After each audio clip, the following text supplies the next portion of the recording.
Sifil is a gamer who just lost his max-level character during a huge war event he organized, but all of his friends had a lot of fun, so he has no regrets. His war was apparently so popular that he ended up receiving an offer from the dev team of the game, and since he's excited to see what they have in store for him, he clicks accept without a second thought. However, he probably should have read the terms and conditions because a moment later he finds himself in a strange room with tons of people staring at him. And to make matters worse, his family jewels were missing too. He realizes he has somehow been placed in the body of his character, Lufas, and the people seem absolutely terrified of him, so he attempts to politely ask them what's going on. However, as soon as Lufas's mouth opens, an immense pressure fills the room, and everyone inside is pushed face down to the floor. Outwardly, Lufas is condescendingly asking the group if they normally taste the floor whenever they meet someone new, but inside, Sifil is just freaking out because he has no idea why all this is happening. Just then, he remembers that Lufas has an intimidation skill that's probably causing all of this, so he tries to calm down and turn it off, but it takes a few minutes for him to figure it out, so the people have been stuck to the ground for a while. Once things finally go back to normal, Lufas walks up to one of the elves in the room and asks him for an explanation, to which he promptly faints out of fear, but she eventually gets the answers she's looking for. Long story short, 200 years have passed since she was sealed away and the demon lord is still alive, so in order to defeat him, the kingdom attempted to summon another hero, which is how Lufas ended up here. This means Sifil really was sucked into the game and he's honestly really excited about it, but he realizes it must be terrifying to be in his presence while he possesses Lufas' body, so he should probably leave soon before he gives someone a heart attack. Just then, Lufas speaks up and she tells everyone that she understands their concern regarding her presence since she kind of nearly took over the world at one point, but she assures them that her conquering days are over, so they don't have to worry. Although she also has no interest in becoming their new hero, so she says they can just forget about her and summon another one or something because she's not sticking around. The king asks her where she plans to go, so Lufas tells him that she's just going to spend some time appreciating this world for what it is, but she'd be willing to come back if the need arises. Lufas then takes off and Sifil somehow completely understands how Lufas' wings function, so he is able to use them without much issue. Lufas was Sifil's main when Exgate originally launched, and thanks to the game's novel system, actions taken by gamers were officially added in as lore, so with all the time and money Sifil spent getting Lufas to the top of the leaderboards, she is generally recognized as one of the most terrifying characters in this world. He could have stayed at the top of the leaderboards forever if he wanted, but that would have been way too boring, so instead he made a deal with all the game's top players at the time and had everyone split into the light and dark factions so they could have an all-out war. The war in question resulted in Lufas being sealed away in a subspace after her defeat, and while it was a lot of fun for Sifil, for this world it was reality, so Lufas is almost universally feared here for what she did. Mind you, the entire time Sifil and his friends were enacting their little war, they completely ignored the game's main objective of slaying the demon lord, so Orm is still alive and has been that way since Lufas was sealed, but that's not anywhere near the top of her priority list, so she'll deal with it later. Right now, she just wants to experience the game world that has now become a reality. Lufas' first stop is her old Maphaahl base of operations, and it is truly an impressive sight. Granted, it's a little rough around the edges after 200 years of collecting dust, but it's still amazing to see it in person. Lufas takes a seat on the throne and Sifil starts thinking about all the good times he's had with his friends in this place. He recalls how they have fun chatting about a bunch of nonsense all the time, but that he realizes that those discussions were all in a group chat. So why does he remember it as though he were there in person? Just then, Lufas notices someone approaching, which puts her on edge since the base should be empty, but when she takes a look, it turns out to be a blue-haired girl named Dinah. She is really excited to see Lufas since she has been waiting 2 centuries for her return, but Lufas has no idea who this chick is. Dinah is incredibly hurt to realize that Lufas forgot about her even though she was her most loyal advisor, but Lufas doesn't remember ever having a use for an advisor in the first place. However, now that he thinks about it, Sifil recalls that when he was building this base, he thought it would be cool to have an NPC in the background to make the place feel more alive, so he placed Dinah and just kind of left her there. She must have gained consciousness when this world became reality, and Sifil feels kind of bad since she was stuck here by herself for 200 years, so Lufas plays along and says there's no way she forget about Dinah. She thanks Dinah for protecting the base while she was gone, and Dinah is incredibly grateful to hear such kind words from Lufas. But putting that aside, with all the time that has passed, Lufas is out of the loop on the current state of the world, so she asks Dinah for a quick history lesson to catch up with modern affairs. Dinah says she'd be more than happy to explain everything she knows. So she tells Lufas that after she was defeated, the 7 heroes went on to found their own separate nations. 4 of them have already died due to natural causes in the past 200 years, but the 3 with longer lifespans are still around. Lufas can't help but wonder whether the heroes in this world are really still his friends or if they became NPCs, so he plans to pay them a visit sooner or later. Next, Dina explains that the Demon King, Orm, is still alive, and that's mainly because the 7 heroes failed to defeat him after they sealed Lufas away. In other news, Dina says that Lufas's 12 heavenly stars are still around as well, though most have gone their separate ways. The 12 stars are a group of rare and powerful monster NPCs that Maphaahl collected because he thought it would be cool to have a small army of elite generals serve under him.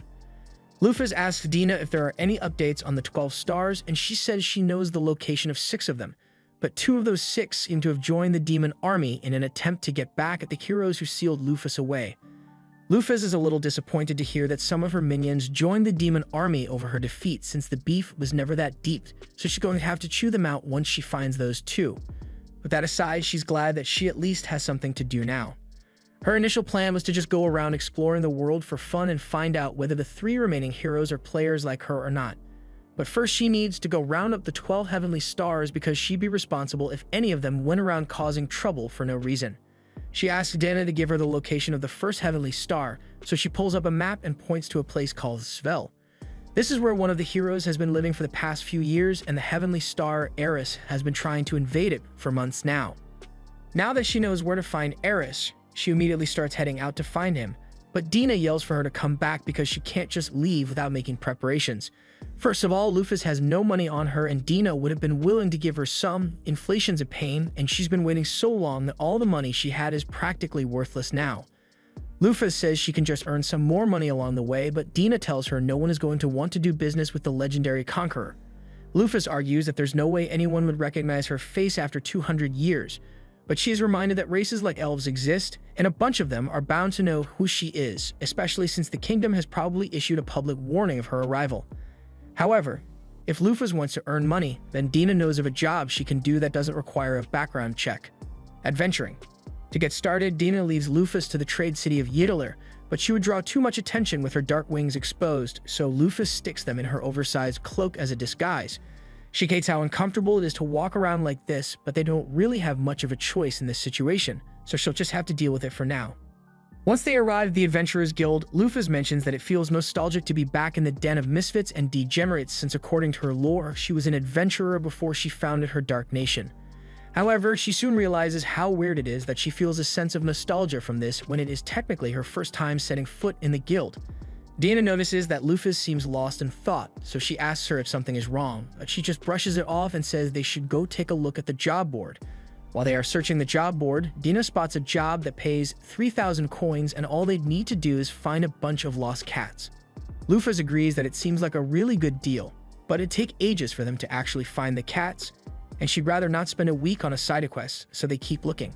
Just then, they find a nice hunting job that'll pay them 1,500 coins, and all they need to do is hunt a few orcs, so Lufas thinks it's perfect. Orcs have a 3% chance of dropping their meat upon death, and if you eat their meat, then your max health gets a boost, so she's going to do a little HP farming while they're out there. Later that day, the 2 arrive at the village where the request was made, and they speak to the village chief, a tired old man who just wants to end things once and for all. He explains that the orcs have been ravaging their village for a long time now, kidnapping their women, killing their men, and destroying everything they've built. He begs the 2 to get rid of them for the sake of this village, and Dina cheerfully assures him that he doesn't have to worry because Lufas will wipe those orcs out without a doubt, and he is really grateful for their help.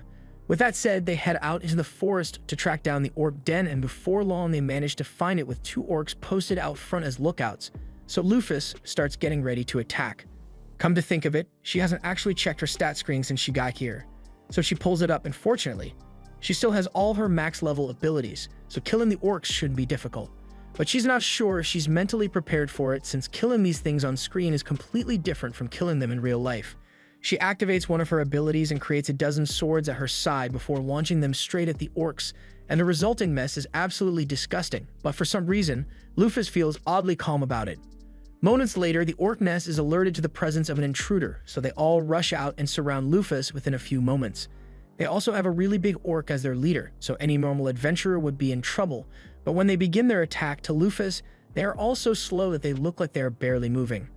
The difference is so great that she realizes that she probably won't even need to create any more swords to handle them, so she takes off and starts chopping the heads off the orcs at top speed. She's so fast that the orc leader has no idea what's going on. All he sees is the heads of his men flying off their bodies. She then stops and looks at the big guy just to say, "Hey, I just wiped out your entire squad. What are you gonna do about it?" It goes on a rampage trying to smash her into the ground, but it's way out of its league because Lufas is practically a walking calamity and he is just an obstacle in her way.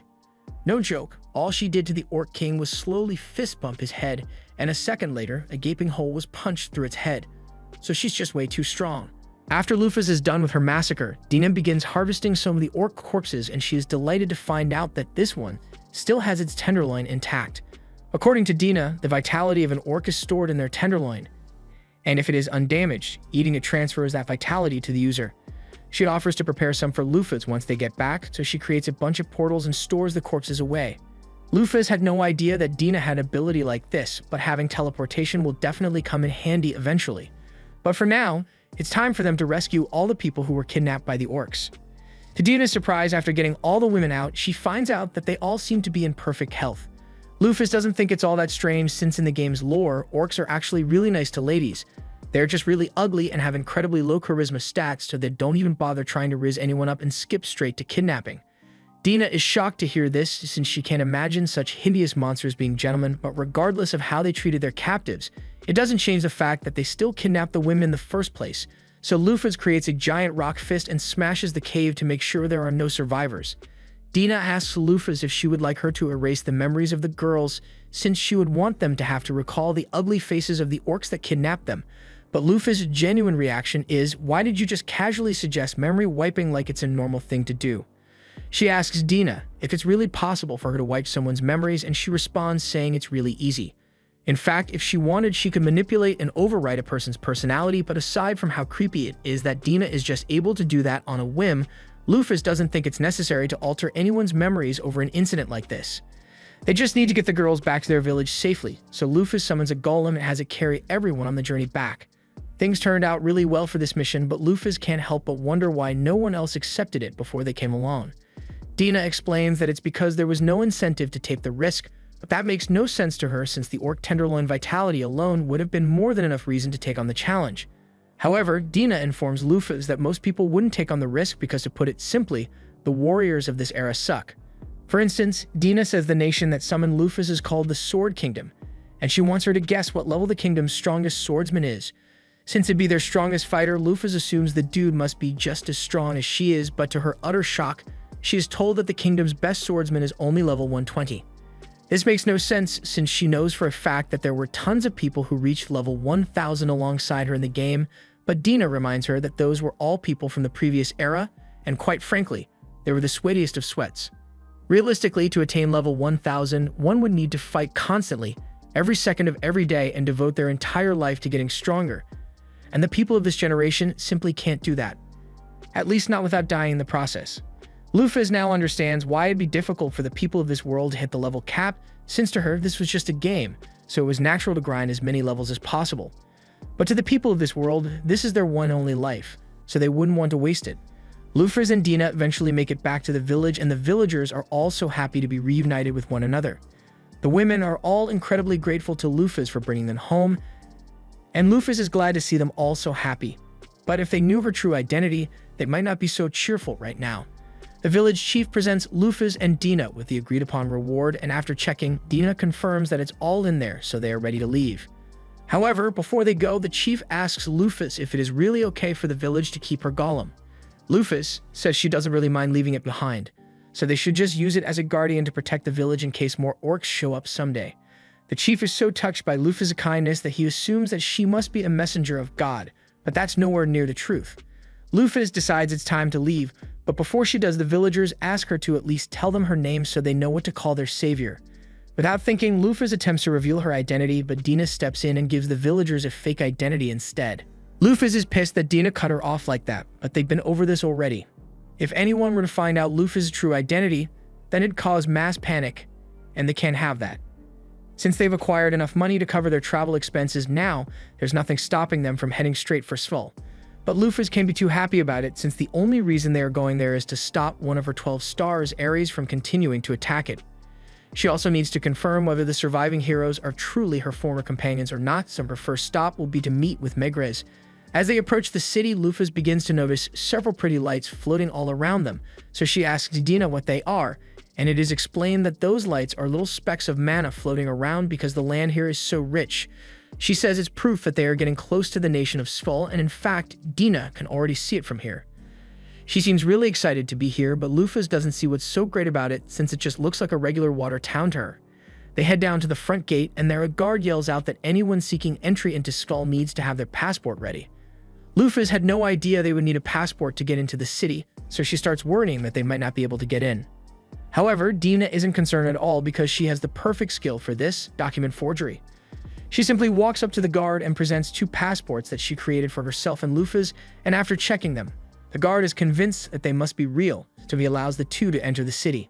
As they walk through the streets, Dina explains to Lufas that the city of Sval was founded by the wise elf Megrez, and it is well known for the wealth of magical knowledge it possesses.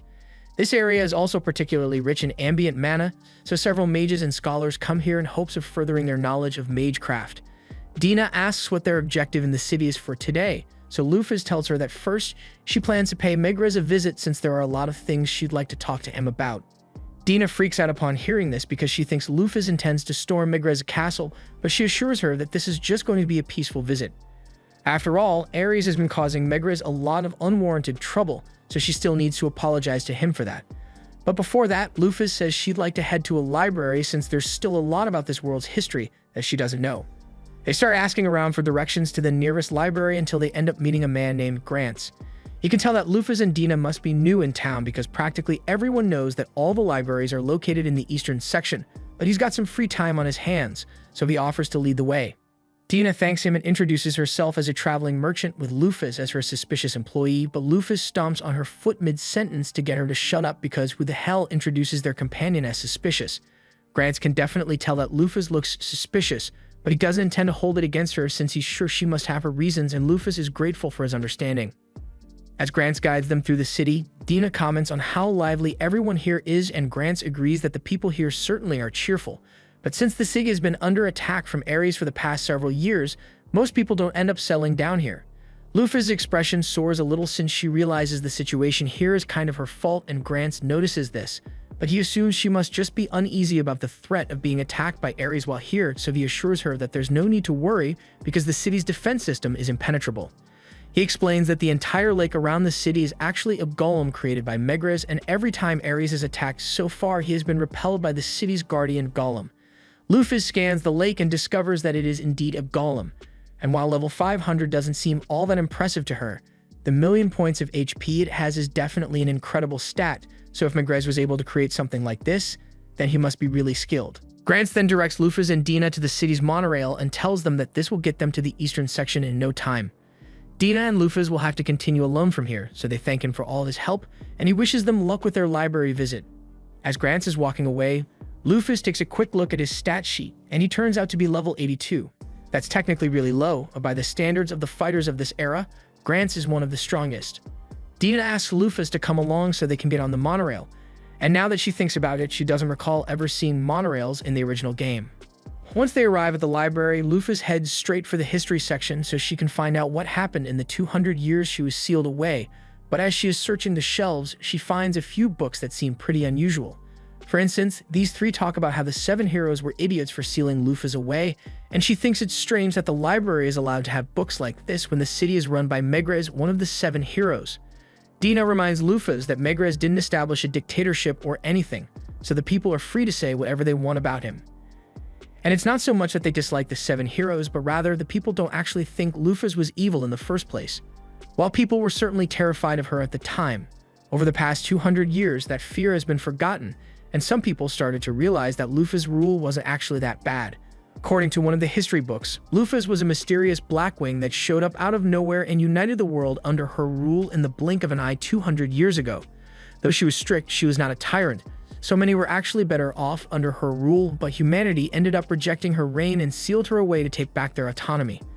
This by itself wouldn't have been an issue, but the only thing keeping the demons at bay that entire time was the threat of Lufas and her 12 stars. So once she was sealed away, the demon army took advantage of the situation and rose to destroy humanity. Naturally, the heroes tried to stop them, but their power fell short and they ended up being defeated. Since then, a lot of the land belonging to humanity has slowly been taken over by the demons, and now they are on the verge of being wiped out altogether. Lufas starts internally freaking out after hearing that because she had no idea the world was on the verge of destruction. That war she started was just meant to be a fun event between players, but no one warned her that her decision would plunge the world into such a dire situation. The library trip has helped Lufas realize what she needs to do, so she tells Dina that they need to go find Ares immediately. However, moments later, the entire city begins to rock as a massive earthquake shakes the foundation. An alarm is immediately raised, and all mercenaries available are called to the borders to prepare for an imminent attack. Lufas looks at the resulting damage and asks Dina if it is normal for a city like this to experience earthquakes of this magnitude. As far as Dina knows, this almost never happens, so Lufas concludes that this must be a result of one of Ares' skills, and he must be on his way right now to launch a full-scale attack. There's no time to waste, so Lufas creates a glider and tells Dina to get on immediately. As they are flying towards the chaos, Lufas puts some thought into the situation, and none of this makes sense to her. She knows Ares was always such a harmless sheep monster, and that it's not in his character to invade a nation like this repeatedly, so she wonders if this is really just because she was sealed away. And on another note, she wonders why she even has memories of Ares in the first place, since she never actually interacted with him in the game, but her main concern right now is to stop him, so she can worry about her memories later. When Ares was a little lamb, he was roaming through the forest on his own when he happened to run into Lufas. She was surprised to see a rainbow sheep out here, since it's a legendary monster that's said to only be born once every 500 years, but as she approached it, it recoiled in fear and began crying. Lufas noticed its tears, and if she had to guess, the sheep had likely been on the run since birth, hiding from both monster and humans alike, since a single thread of its wool is more valuable than gold. She won't deny that he has a good reason to cry, but she asks him what point there is in shedding all those tears. She tells him that if he is upset about his situation, then he had better be ready to strike back against those who would come after him. Otherwise, he had better prepare to live the rest of his life drenched in sorrow. The sheep took her words to heart and attacked Lufas to show its determination to grow stronger.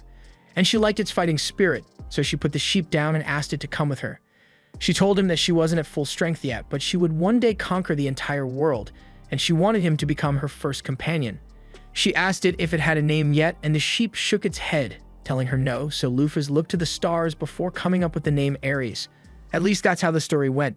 At present, Gantz and his men are all running out to intercept Ares' forces, because this is clearly the beginning of an all-out assault. Once he arrives on the front lines, he sees a massive army of monsters slowly marching towards the city's gates, and he's starting to worry because there's no way he will be able to hold off this many until the main army is ready for battle. The earthquake earlier must have been Ares' declaration of war, since regardless of his hatred for them, Lufas made a rule saying he isn't allowed to attack without making a declaration first, and ever since, he has followed that rule religiously.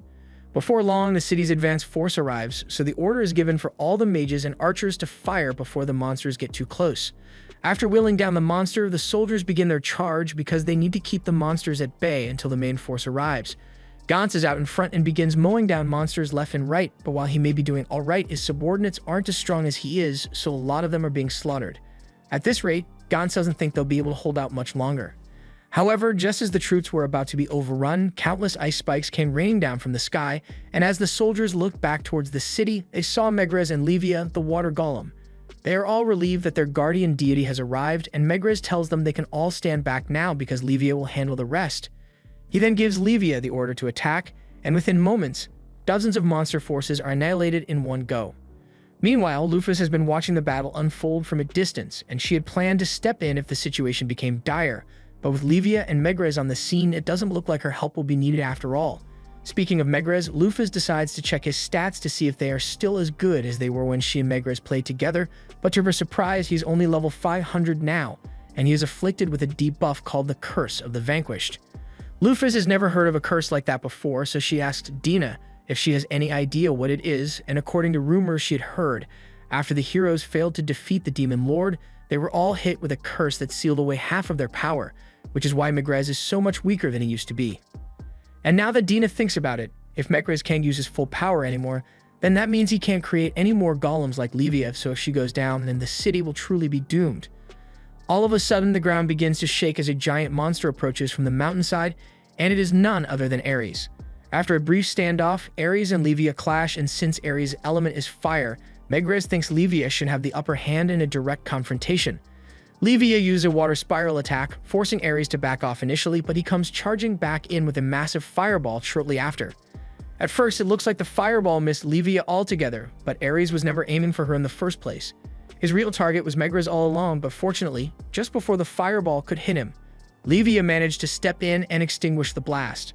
Megrez then sends Livia out as a tidal wave to push Ares back, but he uses a flame hop skill to jump over her and begins heading straight for Megrez. Megrez puts up a barrier to defend himself, but since he is only half as strong as he used to be, Ares eventually manages to overwhelm him and crack the shield. However, before he could break through, Livia snuck up behind Ares and put him in a chokehold. The soldiers begin cheering Livia on to put an end to this, and Dina asks Lufas how she thinks this is going to end. As far as this battle goes, Lufas says Livia will win, but that doesn't mean she will win the war. A lot of Livia's HP has been drained from tanking all of Ares' attacks, and it's likely that this was Ares' goal from the very beginning. He knew he wouldn't be able to beat Livia in a one-on-one battle, so he planned to whittle her health down with constant attacks and retreat so he can attack again in the future. Lufas is impressed that Ares was able to think logically enough to figure out that Livia can't pursue him once he retreats, so a constant barrage of periodic invasions would guarantee his eventual victory. However, Lufas can't let his plan go any further than this since it would be dangerous if he actually destroyed Livia, so she will have to deal with him herself. She grabs Dina and jumps down onto the battlefield. And just as Ares is about to launch another powerful blast, Lufas kicks him across the mountain range. Everyone is in utter disbelief when they see the terrifying monster sent flying in an instant, and Megrez is left wondering who on earth could possess such power. But even though Lufas is still concealing her identity, as soon as he hears the way she speaks, he kind of figures it out. Lufas doesn't want to confirm or deny anything yet, so she tells Megrez that she will handle Ares on her own, and afterwards, she will be back to have a discussion with him. However, before she leaves, Megrez tells her that there's someone behind the scenes manipulating Ares' thirst for revenge, so she should be careful. The warning is coming from an old friend, so Lufas says she'll keep it in mind, and then she flies off to confront Ares. Once she arrives in front of him, Ares asks who she is, and this comes as a surprise since when she played the game, Ares only ever made sheep noises, so she had no idea that he could actually speak. That aside, since Ares doesn't seem to recognize her, she activates her intimidation skill, and as soon as Ares feels the terrifying pressure coming off her, he is reminded of his master. However, even though she's standing right in front of him, Ares still refuses to believe it's her because he is sure Lufas died a long time ago. Lufas still isn't sure whether she counts as the original since she was technically reincarnated, but regardless, this is definitely the body of Lufas Maphaahl. She doesn't want to waste time trying to convince Ares with words, so she tells him that if he truly does not believe that it's her, then he is free to come test her strength for himself. And as an added courtesy, she promises not to hurt him too much.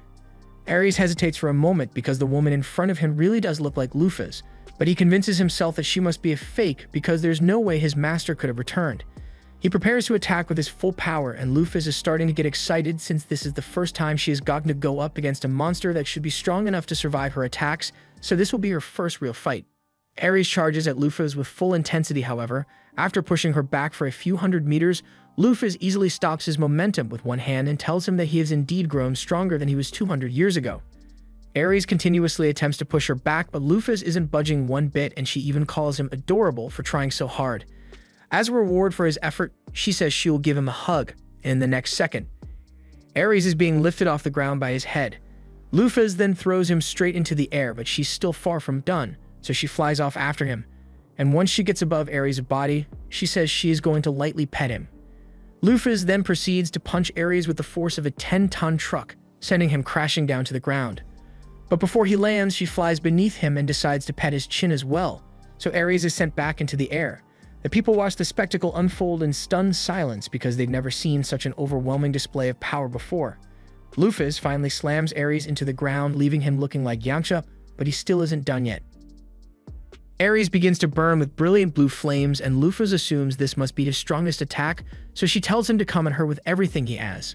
He charges forward with incredible speed, and with a huge smile on her face, Lufas moves forward to intercept him, resulting in a massive explosion that can be seen for miles. By the time the dust settles, we see that Lufas has once again stopped Ares with the palm of her hand, and she then proceeds to finger flick him into the rocks. She asks Ares if he still doubts that she is the real Lufas, but all of a sudden he jumps out of the rubble and changes into his human form to apologize to Lufas for his foolish behavior. Lufas is shocked at first because she knew Ares had a human form, but she doesn't remember designing him to be a femboy. But now that he thinks about it, he recalls a group chat where he and his friends decided to give Ares a femboy design as a joke, and he chose to go along with it. 20 minutes later, Ares finally stops crying and apologizing, so Lufas takes a look at his stat screen, and his level is still the same as it was back when Lufas played the game, but his abilities have improved by quite a bit. And that must have been the result of all of Ares' hard work over the past 200 years. She tells Ares that she is on a mission to reclaim her 12 heavenly stars, and he is her first stop, so she won't be taking no for an answer. Ares is glad that Lufas came to get him first, and he agrees to join her on her mission once more, but he does have a few questions first. Like, who is that blue-haired woman back there? Dina can't believe that Ares really doesn't remember her, so she runs up to him, stares him in the eyes, and reminds him that she has been by Lufas' side the entire time. All of a sudden, Ares recalls fuzzy memories of Dina standing next to Lufas' throne, but considering the fact that she has memory-altering powers, I'm starting to get a little suspicious. From what Ares remembers, Dina literally never moved from that spot, so he assumed she was a piece of furniture, but he's surprised to find out that she can talk. Hearing Ares call her a piece of furniture makes Dina really upset, so she goes over to one side and starts sulking over it. Lufas chuckles a little because she also has no idea who Dina was at first, but she's been of great help since Lufas got here, so she asks Ares not to make fun of her too much. Lufas asks Ares why he was trying to invade the city, so he tells her he only did it because he wanted to avenge Lufas after what the humans did to her. After all, if they hadn't sealed her away, humans would have been defeated by now, and the world would be at peace. Lufas understands Ares' feelings and she appreciates the fact that he wanted to avenge her, but she tells him she has no desire for revenge against humanity. But that aside, she recalls what Megares had told her about someone manipulating Ares into launching the attacks, so she asks Ares to tell her who filled his head with thoughts of revenge, because she won't stand for someone deceiving her subordinate. Ares nervously tells her that it was one of the demons, and right now, over on the demon continent, that same demon is getting ready to unleash his army to occupy Svel. He's been patiently waiting for Ares to whittle down Levia's health so he could invade, and he has prepared an army of monsters all over level 80 so he's sure that nothing can stop him. Mars orders his army to head out and slaughter every single human in the city of Svel, but all of a sudden, Lufas crashes down right in front of his castle, taking out every single one of Mars' men in the process. Mars has no idea who Lufas is, but he can tell that she is strong, so he decides to go down to confront her. Mars asks Ares why he suddenly decided to stop attacking Svel when he must still hate the humans for what they have done. Ares admits that he still hasn't forgiven humanity for what they did to Lufas, but he now realizes that destroying them won't make him nor Lufas happy. In fact, the only people who would benefit are demons like Mars, and that's the last thing Lufas would want, so Ares swears to stop Mars here and now. Mars isn't really bothered since he already expected this to happen sooner or later, and now that Ares is no longer useful, he plans to eradicate him. Lufas tells Ares to sit this one out since he is still injured from the beating he got earlier, and Mars is surprised that there is still someone so strong on the side of the humans, but it doesn't matter because as one of the 7 demon generals, he is confident that he can defeat her. He begins charging up his fire and ice powers, going into excruciatingly boring detail about how his technique works. He's doing a whole lot of yapping right now, and Lufas eventually gets sick of it, so she punches him square in the face so hard that he is sent blasting off like he's part of Team Rocket. Now that that's been taken care of, there's nothing left for Lufas to do here, but before they leave, she does have a few questions about the 7 demon generals Mars mentioned a minute ago. Ares is about to start explaining it, but before he could say a word, Dina pops out a portal and says she'll handle the explanation instead. She tells Lufas that the 7 demon generals were formed 8 years ago, and they consist of the strongest subordinates serving under the demon lord. Lufas is shocked to learn that Mars was one of the strongest demons since he couldn't have been more than level 300 at most. Dina goes on to explain that humanity wasn't the only side that weakened dramatically over the past 200 years. While it's true that the heroes were all cursed and have since grown incredibly weak, they took out almost all of the demon lord's truly powerful subordinates, so the only ones left who are on Lufas' level are the demon lord himself and his son. Just then, Ares notices that Lufas didn't actually kill any of the monsters when she landed earlier, so he asks her if she plans to leave them alive, and she confirms this. She doesn't think it's right to kill the monsters since they haven't actually done anything wrong, but Dina asks her if she's sure she wants to spare them, since they might end up hurting people if they are left alone. Lufas already thought of a brilliant solution for this, so she uses her power to subjugate all the monsters in the area and bring them under her control. Dina asks her if she intends to bring all the monsters back with them, but Lufas doesn't want to have to take care of all of these monsters, so instead she issues a command and tells all of them to return to their natural habitats and to avoid attacking humans without a good reason. The monsters all begin to wander off, and now they should be able to live out the rest of their lives in peace. So Lufas is happy and her business here is officially done. Afterwards, Lufas heads back to the city of Svel to meet with Megrez and give him an update on the situation. She tells him that she has gotten Ares under control, and she has also defeated the demon general who was behind the whole thing in the first place. Megrez is relieved that it's finally over, but he asks what happened to all the monsters currently under Mars' control. Lufas informs him that she placed all of them under her command, so they won't be a problem, and after hearing of everything Lufas has done, he is certain of her identity. He asks her to come with him for a moment because he would like to discuss things in private, but Maphaahl hesitates for a moment because the anticipation is killing him. The player who used Megrez in the game was a top ranker who played with him all the time, and they were really good friends, so he hopes the Megrez in front of him is the same one as back then. As Megrez returns to the castle, several of the nobles of Svel gather around him and begin talking about how worried they were about him. They all say he needs to be more careful since if the city were to lose him or Livia, there would be no hope of defending against invaders. However, Dina can tell that there's no real sincerity or concern for Megrez behind their words. Megrez rolls past them with a look of resignation on his face, and when Lufas catches up to him, he says he knows she must be appalled by what she just saw. That was meant to be the upper echelon whose job it is to protect the people of the city, but they are only concerned with protecting themselves by sucking up to Megrez. He leads Lufas and the others to his office, and he assures her that there is no surveillance equipment here, so she is free to show her full form here. Lufas obliges and spreads her wing, allowing Megrez to confirm that it really is her, but to Lufas' disappointment, the look on Megrez's face is one of sheer terror, so he must not have any memories of being a player. She is disappointed because this means she might truly be alone in this world after all, but Megrez interprets her expression to mean that she is disappointed with his current state. He tells her that a lot can change over 200 years. People can grow stronger or weaker, and in Megrez's case, he has grown far weaker than he used to be. He asks Lufas if she has come back to take revenge on them for sealing her away, but she tells Megrez that the fact that she returned is purely a coincidence. The humans were simply trying to summon a hero and accidentally summoned her instead. Lufas is starting to wonder what's wrong with this world's Megrez, since if he isn't a player, then shouldn't he be opposed to Lufas, at least according to the lore she has heard of so far. Just then, she realizes that Megrez must feel guilty for what happened, since if he and the other heroes hadn't sealed Lufas away, then the demons would have been defeated long ago. Being adored as a hero when he blames himself for the downfall of humanity must be eating away at him, so he's been looking for a way to punish himself for his part in all this. Lufas tells Megrez there is no point in beating himself up over what happened in the past, because the truth of the matter is that he defeated a powerful foe, so he should take pride in that and continue forward on the path he thinks is right. Megrez can't believe Lufas is being so kind to him, so he asks her why she doesn't resent him. She was on the verge of achieving her goal of unification, and they betrayed her. That does sound like something that would be hard to forgive, but as far as Maphaahl is concerned, he holds no hatred or resentment towards Megrez because the battle only took place in the game, so he never got to experience it. He has no idea how Lufas felt about it at the time, but he wants to give an appropriate response, so she tells Megrez that if he and the others chose to rise up against her rule, then it was her own fault for being an inadequate ruler. Megrez tries to argue that he still deserves to pay for what he did, but then he looks up and sees Lufas' face of genuine forgiveness as she tells him he needs to stop blaming himself. Regardless of what happened, he is the hero of this country, so he needs to stand proud. Megrez gets her point, but she could have phrased it better since considering the wheelchair, he won't be doing much standing. Megrez has a lore flashback to the old days when Lufas and Alith were still best friends, and he's reminded of how much fun he used to have back then, so he promises to take Lufas' advice. Afterwards, Lufas uses her magic to restore Livia's lost HP, and Megrez thanks her for the help since in his current state, he wouldn't have been able to do that on his own.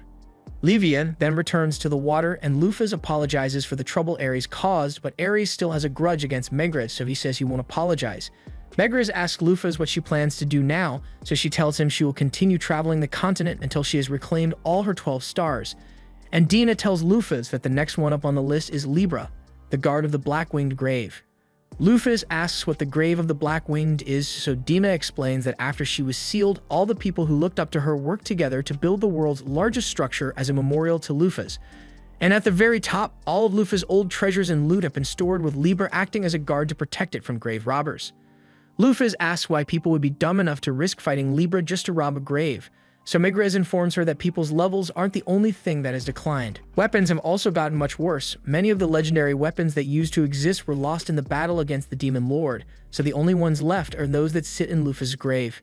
Humanity has desperately been trying to get its hands on those weapons to help in the fight against the demon army, but thanks to Libra, all attempts have ended in brutal failure. Lufas understands how frustrating it must have been for Megrez, but unlike Ares, it doesn't seem like Libra is actually doing anything wrong. She's just expressing her loyalty by guarding the grave of her master, and Megrez sees Lufas' point, but he does have a request he'd like to make.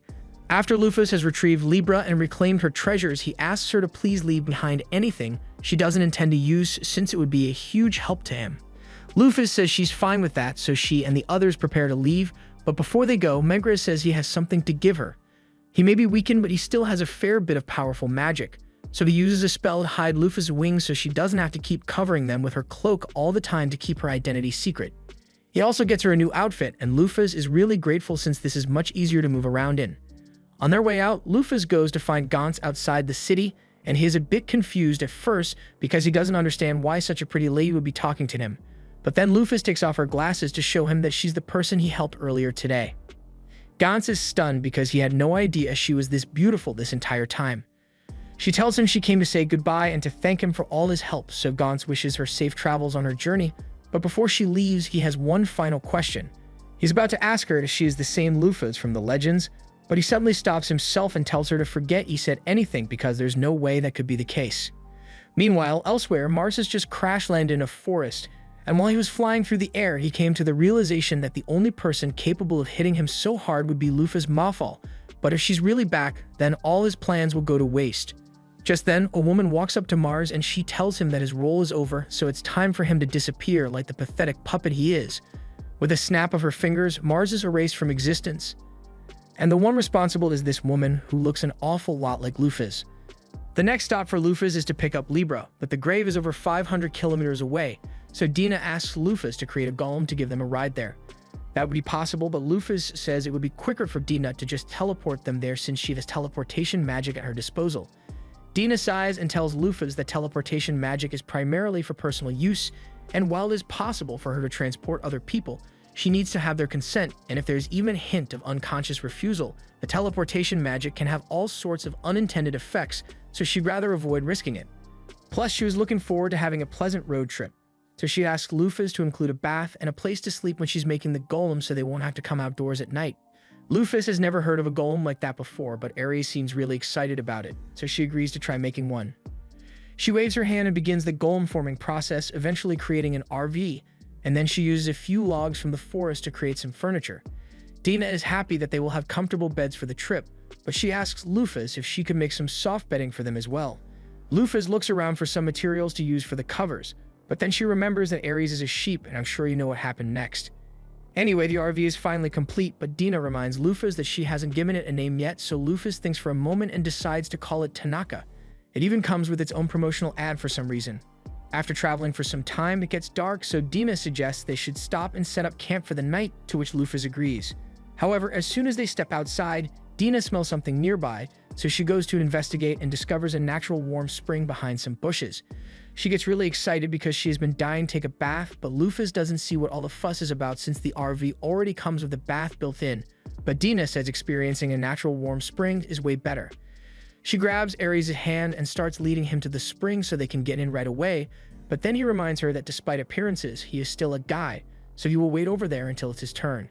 Hearing him say that reminds Lufas that despite appearances, she is still mentally a guy as well, and the idea of bathing with Dina is probably going to be uncomfortable, but she can't exactly explain the real situation to her, so she decides to just stand by some trees and face away until Dina has gotten undressed and submerged herself in the water. Once Dina is in the water, she lets out a huge sigh because there's nothing better than soaking in an open-air spring after a long day of travel. She asks Lufas to get in as well, and Lufas briefly considers making an excuse to avoid it, but there's no point, so she does as Dina requested and undresses so she can get in the bath.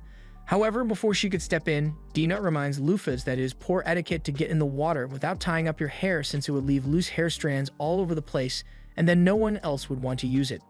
Lufas agrees that she should probably tie her hair up, so Dina offers to do it for her and prepares to get out to help. However, she isn't wearing a towel, and Lufas doesn't think it'd be right to look at Dina's body, so she says Dina should stay where she is and she'll meet her there. After Lufas gets in the water, Dina helps tie her hair up to prevent any loose strands from getting in the water. However, there's not much they can do about Lufas' feathers since they tend to molt when placed in hot water. Lufas apologizes for the stray feathers, but Dina says it's nothing to worry about, and Lufas barely ever gets a chance to spread her wings like this anyway, so she should enjoy the experience while it lasts. As the two of them soak side by side, Maphaahl begins staring at Dina's body really intensely, and it makes him come to a troubling realization.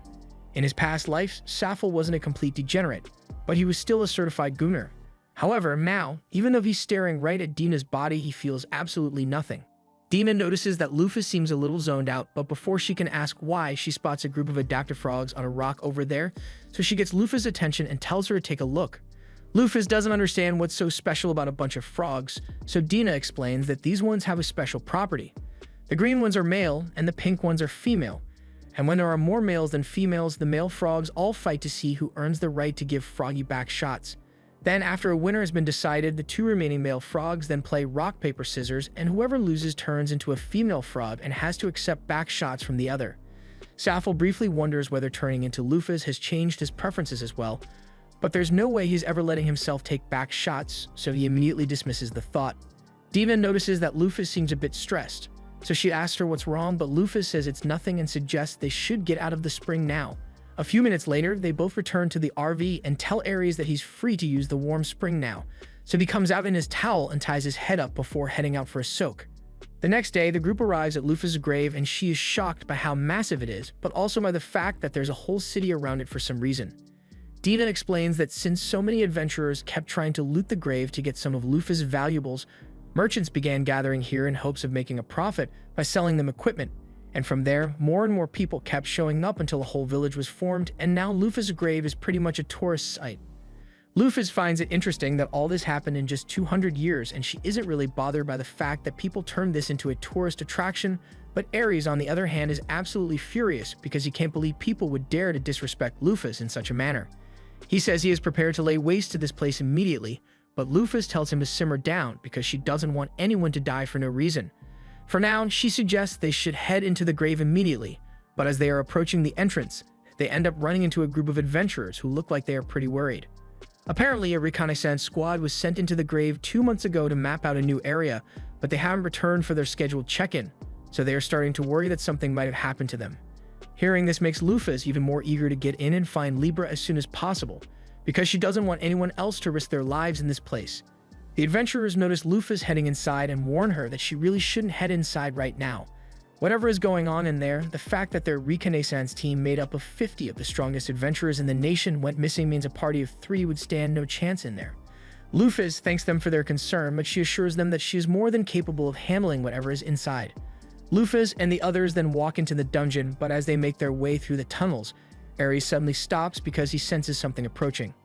Soon after, one of the golems Lufas mass-produced for the battle 200 years ago walks out of the darkness, and Dina explains that there were apparently a lot left over after Lufas was sealed away, so they have been wandering the grave site ever since and take out any intruders they find. However, she says there's no need to worry since she doesn't sense any hostile intention from the golem. These kinds of golems were made to be able to distinguish friend from foe, and it clearly still recognizes Lufas and Aries, so they have nothing to fear. But when it comes to Dina, on the other hand, the golem immediately starts attacking her. Aries and Lufas assume the golem must not remember Dina since neither of them remembered her at first either, but Lufas doesn't want to let Dina get squished, so she decides to destroy the golem. However, before she could do so, the party of adventurers from earlier shows up, and they jump in to save her. Their party name is Hawkeye, and they followed Lufas and the others in here because they were worried that they might get hurt. They are pretty well coordinated with their attacks, so they are doing well keeping it busy, but since the golem is level 150 and their levels are barely pushing 50 at all, they aren't able to do much damage to it. If the golem even managed to land a single blow on them, they'd be dead instantly, and Lufas doesn't want to let that happen, so she asks Aries to go help them out. He happily agrees to do so and runs past adventurers before punching the golem with a flaming fist that sends it flying backwards. That was enough to take it out for good, so once the dust settles, the leader Jan goes up to Aries and excitedly asks him how he managed to perform an attack like that.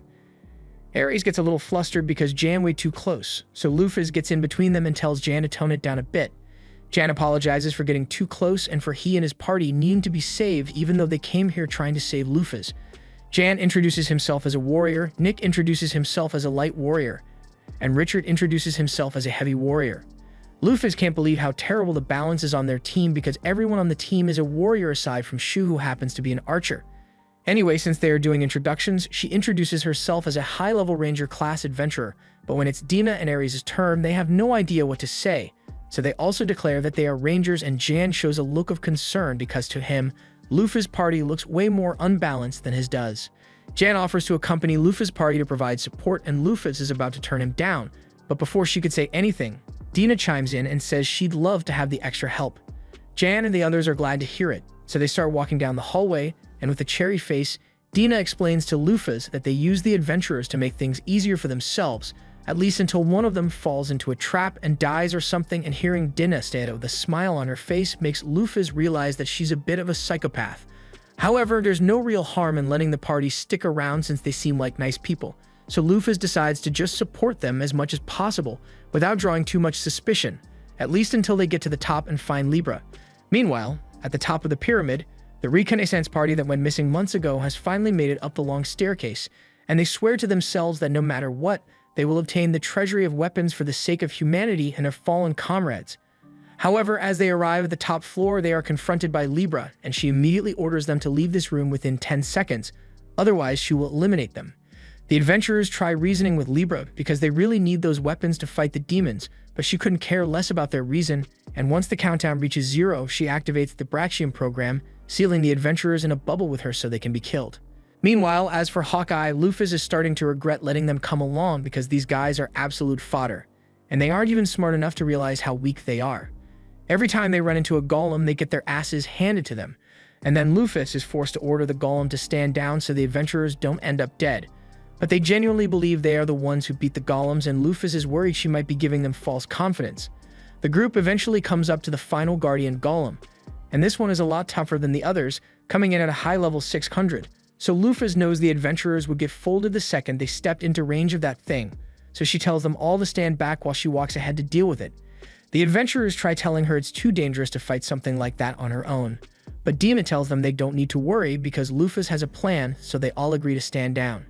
She walks up to the golem, and the first thing she does is ask if it recognizes her. The golem definitely seems to react to Lufas' face, but it still ends up attacking her anyway, so she is forced to defend herself and slices it down the middle in one go. She then begins walking over to the stairs, but as she is leaving, the golem calls out her name and says welcome home.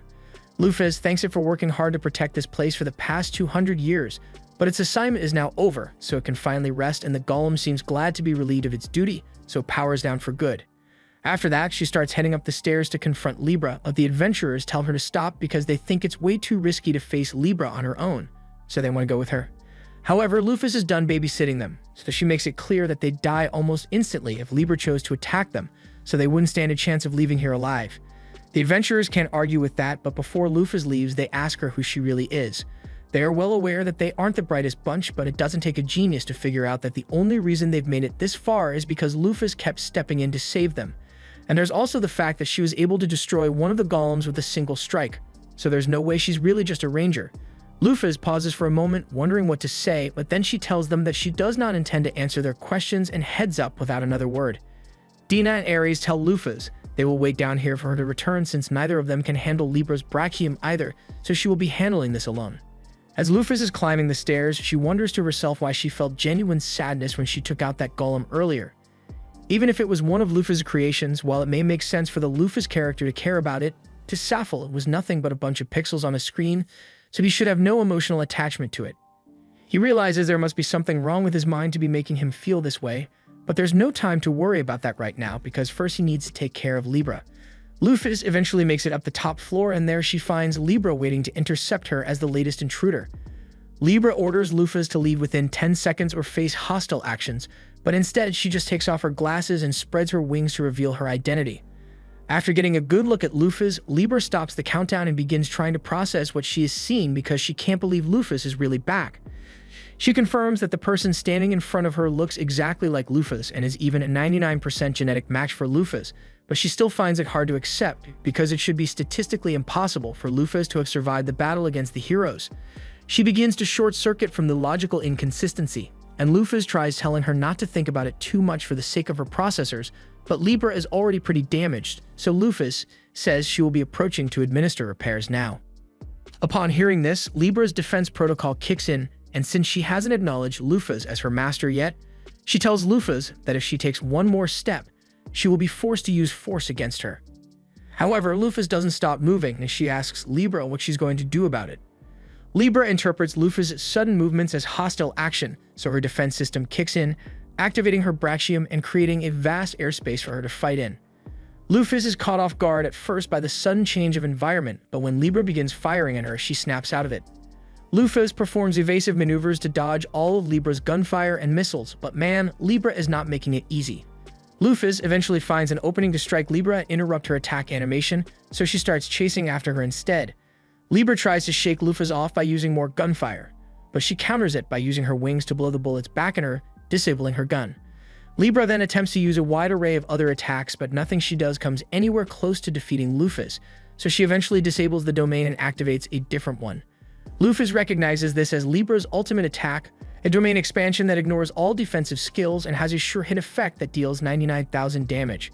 The fact that she has been caught in the attack's range should be concerning, but to be honest, Lufas is actually excited because this will be the first bit of significant damage she has taken since she came to this world.